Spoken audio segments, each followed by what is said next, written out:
Tonight, meet someone who beat the odds surviving a silent killer. But as News Channel 8's health reporter Stephanie Strickland learned, he did it with help from pioneering work at a local hospital.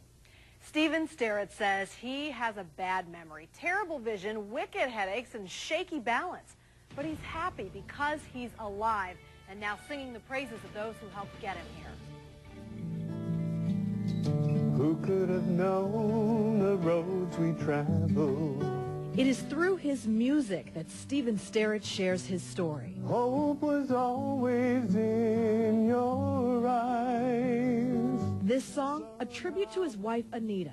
You are my angel.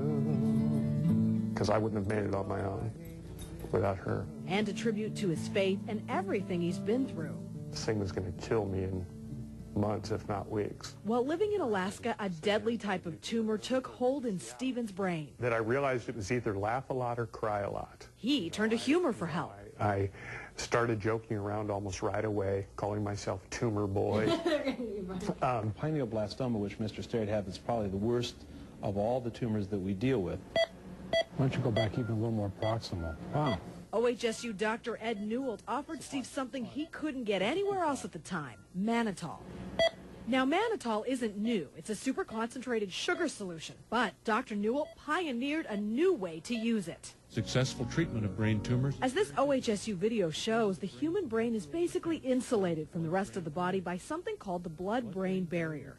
Getting chemotherapy past that barrier to treat a tumor has always been very difficult until mannitol. It opens the barrier for just about 15 minutes, just enough time to pump in cancer-killing chemo. That short time of opening doesn't injure the brain. The brain tolerates it very well, but then lets substances to treat malignant brain tumors get in, which otherwise wouldn't get there. And Dr. Newell and his team are also using mannitol to change the way they look at tumors in the brain by letting in tiny nanoparticle-sized compounds. You can see lesions that we cannot see with the gadolinium. That then allows scanners to create sharper, stronger, better images. We're using these nanoparticle contrast agents to optimize our ability to visualize the lesion, the response of the lesion to therapy, and the long-term outcome of people with lesions in the brain. Stephen says he likes the sound of Dr. Newell's discovery. He's living proof. There is, a light at the end of the tunnel. You just got to keep focused on